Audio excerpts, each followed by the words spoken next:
Hello and welcome to another episode of the Popcorn Conspiracy. I'm Dave G and joining me now is my co-host. Hello everybody, I'm Kyle. And today we're taking a look at Angelina Jolie back on the big screen in a film meant for a mature audience. Yes, Those Who Wish Me Dead is now out in cinemas. Of course, coming from a guy who in the past, I think I've given high ratings to nearly all of his movies, Taylor Sheridan.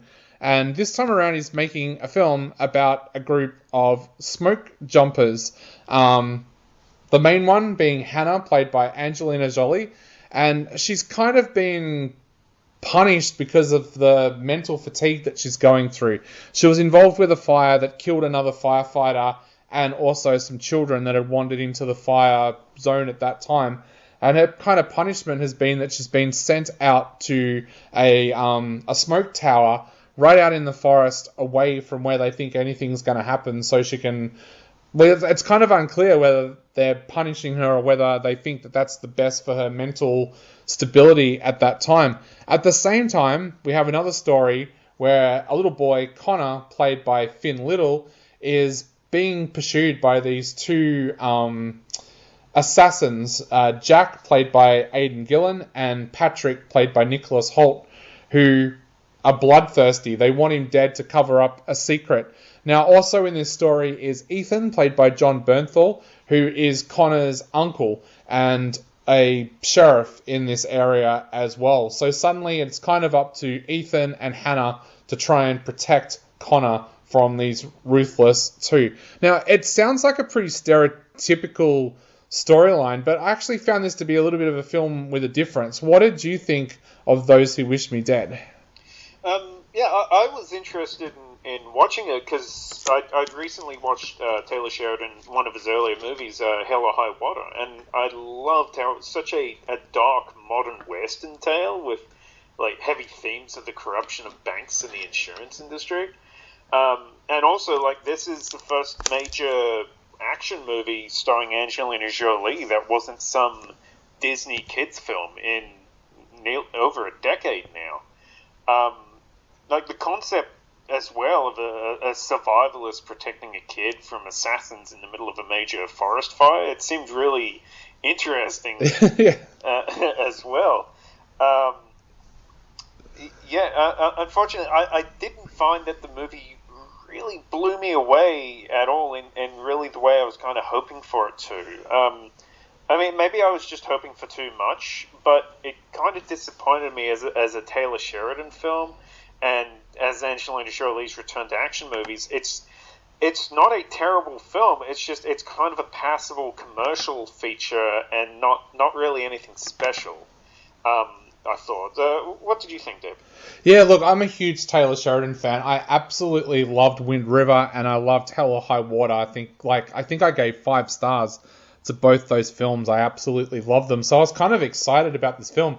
And then I saw the trailer and I was kind of like, man, this movie is like going to a whole new level. Like, it almost hit me as one of those movies where, like, to go into a studio and pitch it, you're like, yeah, so you've got this boy and he's running away from these assassins, and then there's a fire and the fire's going to burn them, and there's a firefighter, and it's like, it felt like one of those ones where it's like the director just keeps on piling stuff into it to kind of make it seem interesting. And then, of course, yeah, there was Angelina Jolie and John Bernthal, 2 of my favorites in this film. And I was like, it had me, like, from the moment I first saw the trailer, I was like, shut up and take my money, to quote an ad that's around at the moment. But yeah, it was kind of interesting because I think at times it reached that kind of height that I was expecting. And then at other times it didn't. And I kind of wonder whether or not part of the reason why it didn't is because they filmed it during the COVID stuff, which meant that some of the fire sequences and stuff had to be done with CGI rather than like, let's throw these actors out in the middle of a fire kind of thing. And yeah, I don't know, like it at times almost felt like that kind of 80s, 90s cheesy action kind of thing, which you don't normally get from a Taylor Sheridan film, but then at other times it did have his style written all over it. Like, I loved the fact that, you had these two really ruthless assassins. Like, so often with these films, you kind of sit there and you go, well, I don't really fear for the kid's safety because these two idiots are not going to shoot a kid.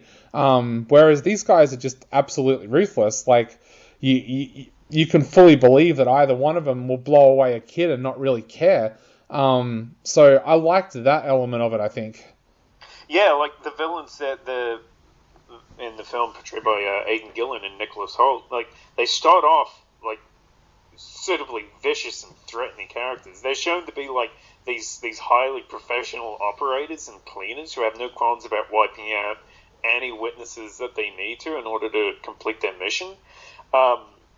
Like there's a lot of bloody death at the beginning with these two characters, and as you say, that was something that reminded me a lot of Hell or High Water and Taylor Sheridan's previous films. Like they really had that edge.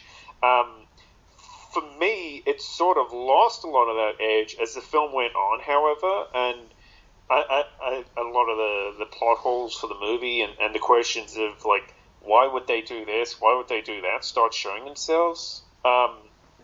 Like, while they were willing, also while these characters are willing to kill any like nameless extras or character that would help push the plot along, at the point when they start saying, "Oh, don't kill her yet. Let me kill her later," it's kind of just code for this character has plot on. It's a pity because, again, that's something that I liked about Hell or High Water. That movie never lost its edge. Another movie I watched recently was What Happened to Monday. It's a movie about these 7 identical sisters in this dystopian future, and watching it, I was expecting that maybe one of the sisters would be killed off as a low point in the second act of the film, but no, most of them get killed off, and it's quite depressing to see it happen. Like, that movie didn't lose its edge. This movie, when we saw it had women in the audience, like, whooping and cheering as there was kind of this you go girl moment, and that's the kind of movie that this became towards the second half, which I thought was a bit of a pity. Like, I mean, same thing kind of affected the child character Connor, like the same the type of audience they were going for. It affected the way that I think that the child character was written. He was played well enough by Finn Little, but there's so many gags and snarky comments written into his dialogue to make the audience laugh that it kind of loses a bit of the impact of that this is a kid that just watched his father be massacred a few hours ago. Yeah.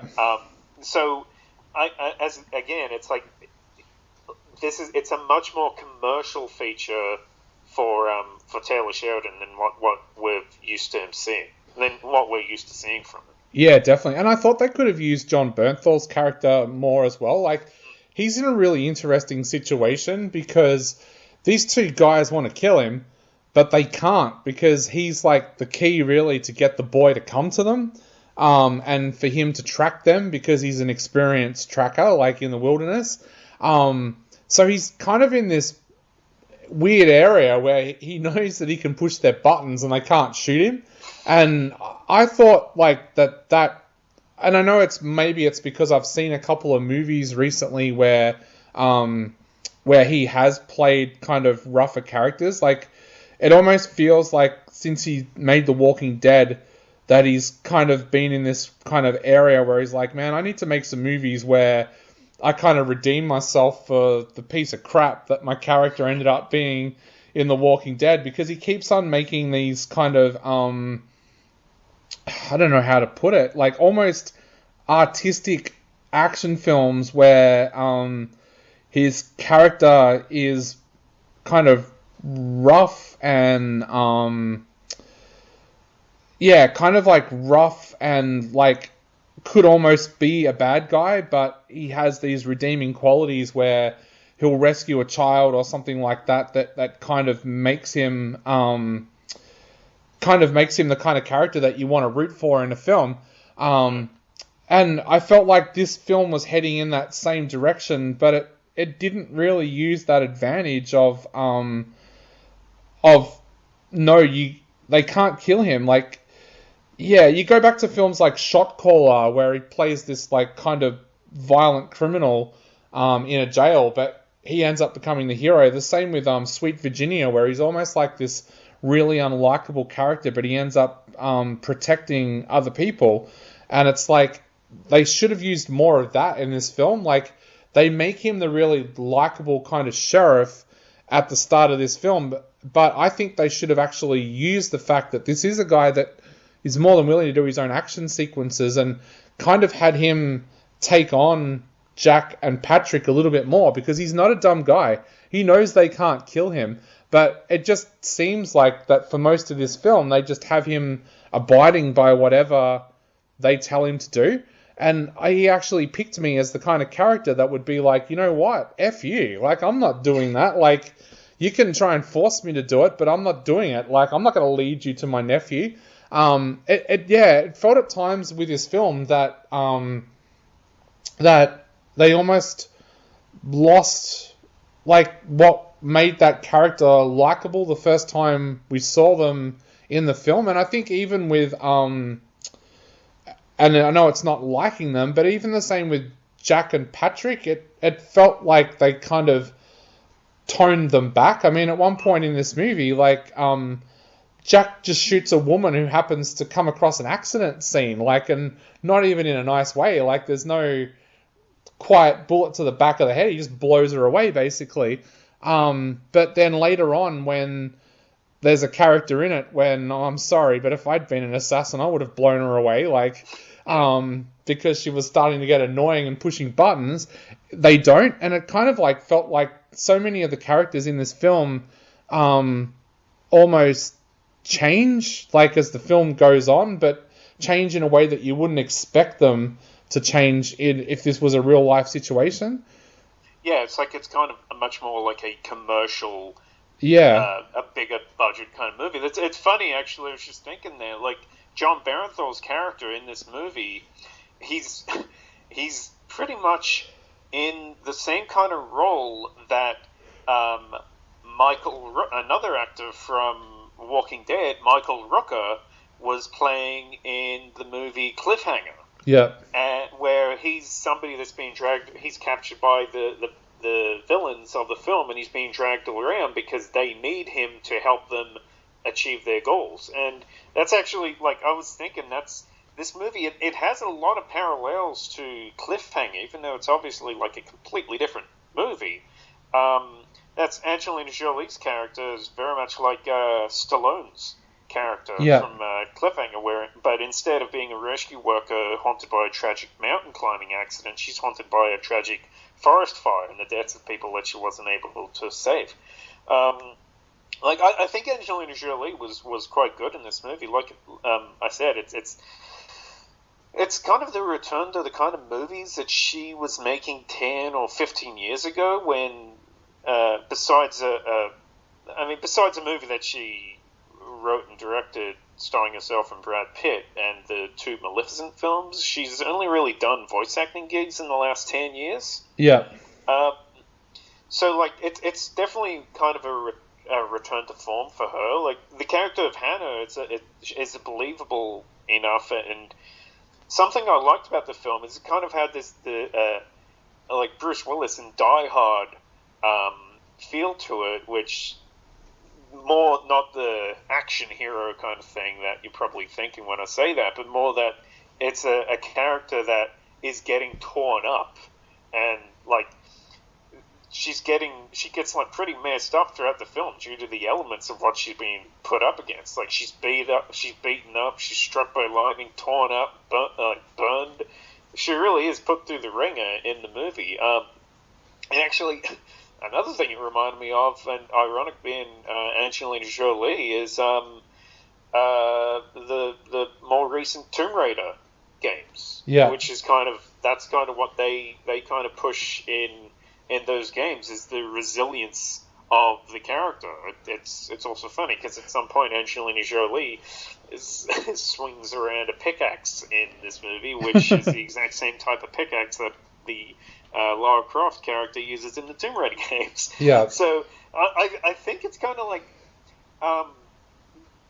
it really is like a whole bunch of little elements from different like huge blockbuster films and video games, and like it all goes together to make like an entertaining enough film. But I just kind of wish that this was a bet that like Angelina Jolie's return and to these kind of action movies, and Taylor Sheridan kind of making a much more bigger action movie that maybe would put him more on the map with mainstream audiences. I kind of wish that all those kind of things happened in maybe a better movie than what this is.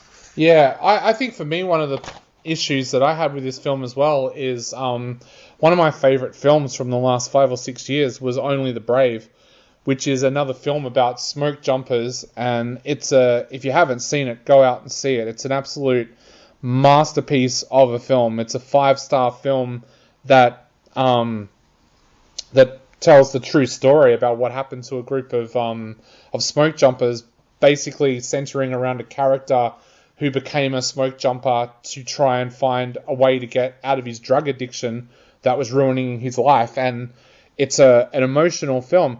But because we'd seen that film, how brutal life is for these smoke jumpers, I think I was kind of expecting that Angelina Jolie's character would have been like those guys. Like, she's been through a traumatic event like the guys in Only the Brave. And when you compare how messed up those characters are in that film compared to her, in this film they're going, oh, she's really messed up. It's like, no, she's not. You need to go and watch this other movie to see what a messed up smoke jumper looks like. And like a lot of people have pointed out in this movie that her hair and makeup are perfect all the time. Oh yeah. Yeah, like she doesn't even have her hair in a ponytail or anything. She's got it like down to half her back, and it's like, yeah. In your position, wouldn't you have at least try to tie that shit up a bit? Yeah, whereas the guys in Only the Brave walk around for half the movie covered in soot and stuff like that. So it was almost, even though it was supposed to be hard-edged, and that's what we expect from Taylor Sheridan, it was almost like a niced-up version of a smoke jumper. Like, that's not what they're like. They're like modern-day cowboys. They're hard-drinking, substance-using, foul-mouthed people, whereas like they try to bring that out early on in this, where it's like, oh, she's a little bit dangerous, she likes to do this, and it's like, that's so tame compared to what the guys in Only the Brave were doing. So, yeah, it's kind of funny. It's like people are talking about the hard edge of this movie, but it's not really hard-edged when you compare it to other Taylor Sheridan movies or other smoke jumping movies, really. Yeah, that's the thing. It is much more. I know I keep going back to it, but it is much more of a Hollywood version of a movie. Speaking of trying to keep the believability of it, something that bugged me was for a movie like this, with so much of it set in a firestorm, the fire itself should almost feel like a constant threat to the characters, and something that is always there, and something that we should feel like we're in the middle of ourselves. In the same way, like I recently watched The Abyss, and you can see that the characters are soaking wet and freezing and miserable throughout that entire movie, because James Cameron did what he needed to do to convey that. Yeah. And like, I understand that Taylor Sheridan couldn't just throw his actors in the middle of a forest fire, but the thing is, I never got the feeling that the fire was a real threat. Like, there's a lot of it is CGI, of course, and to be honest, it didn't look all that bad. The CGI fire usually looks really terrible, but here it actually looked pretty believable. But it's something that, once introduced, should have been there, looming on the horizon, getting closer. But there's times that characters don't even seem to acknowledge its existence.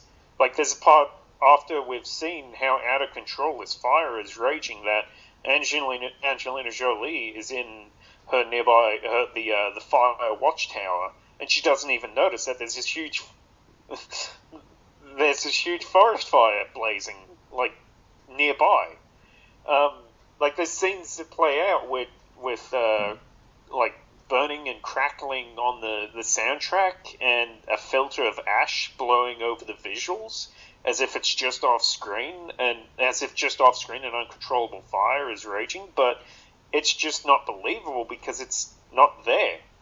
And I mean, there's also parts where they kind of, the characters are running from the fire as if it's I don't know, like it's lava, or like it's some kind of a prop. Yeah. Like, not that it's an actual thing, but it's something that we'll add that in later, and it'll look really dangerous. You know, like you're running away from this fire just as it's about to reach you. Just that whole thing. Like, I never really felt any kind of a threat as far as the fire is concerned, which is a problem because that's pretty much the whole basis of the movie. Is they're in the middle of this huge firestorm. Yeah, definitely.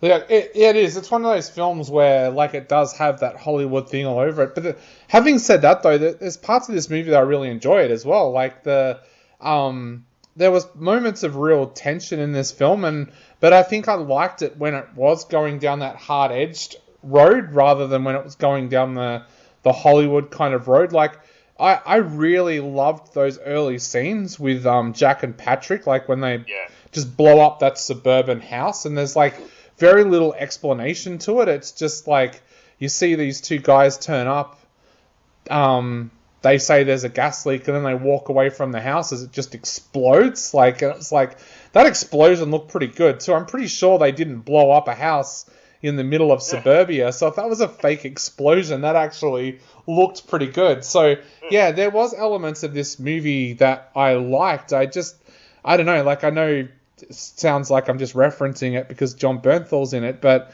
it almost felt like it needed to be almost like a Baby Driver style film, like where you could have had the kid so shocked by what's happened to his dad that he's almost in a trance or in a daze kind of thing. But yeah, given that normally Taylor Sheridan uses the surrounds so well to his advantage, like if you go back and watch Wind River, there's times when you're watching that movie and you're almost like shivering because of how cold it looks. Yeah. And that's a pretty ruthless film. Like when you consider what the bad guys in that film have done compared to what they're willing to do to cover it up, it's like, man, that's Sheridan at his best when he tells a story like that. So yeah, as I said, like in an episode a couple of episodes ago now, like I really hope that Robin Wright doesn't become like a Hollywood director, and I'm really hoping that Taylor Sheridan doesn't become like a Hollywood director now and want to do big blockbusters like this all the time. I hope he does go back and wants to make those kind of hard-edged films, because I think that's what he does best.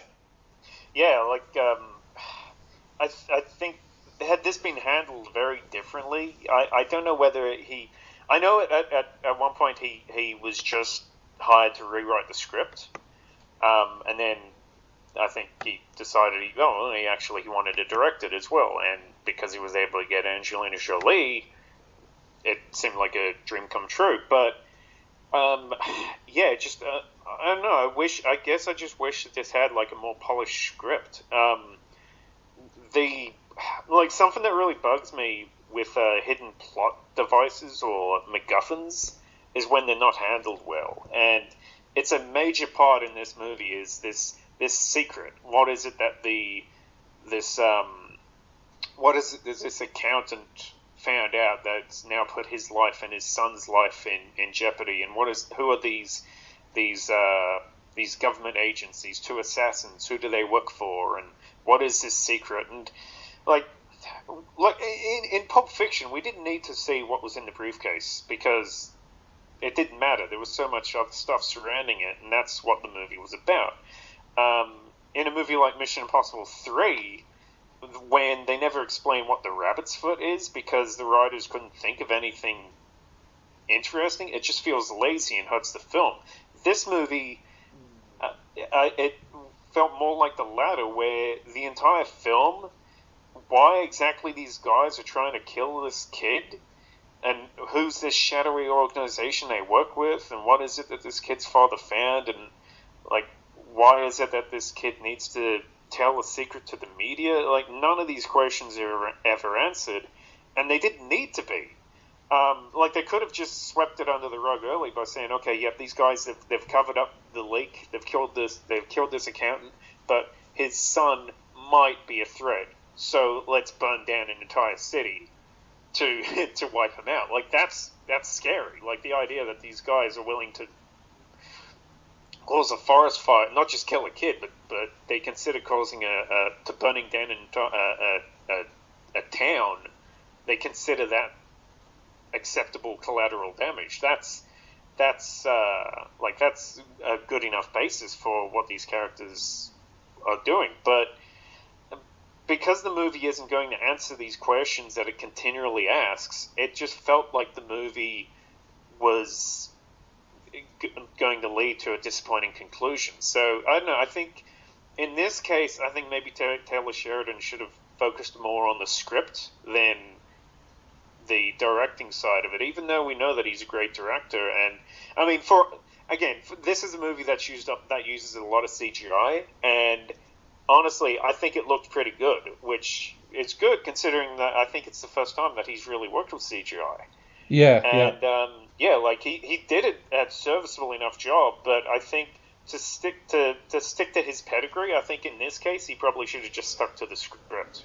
Yeah, definitely. Yeah. Or made it more of an edgy kind of film, like changed it a little bit so that it was in his style, because like there's nothing that was in this film that he couldn't have done in a Wind River kind of way. So yeah, it's kind of interesting that he ended up taking that route. But I guess the big question is now, what are you going to give this 1 out of 5? I'm going to give this 3 out of 5. I mean, I know it sounds I probably hated this film. I didn't. I did like it. It's just not up to Taylor Sheridan's regular standard, and I think that the movie, it could have been a lot better than just a summer blockbuster popcorn film that it turned out to be. So I'm going to give this 3 out of 5 myself. Yeah, I still think I'm going to give it 4 out of 5. I did find it an enjoyable film, even though that it did have its weaknesses. Like, it's a film I actually want to go back and see again. So that to me is always a sign of like whether the film worked or not, is if I want to go back and see it again. I'm already like trying to work out a time that I can go and see it. So yeah, it kind of did work for me in that sense. And so that's 3 stars for Those Who Wish Me Dead from Kyle, 4 stars from me. Go along, check it out, see what you think of it as well. But for now, I've been Dave G. And I've been Kyle. And that's it for another episode of The Popcorn Conspiracy.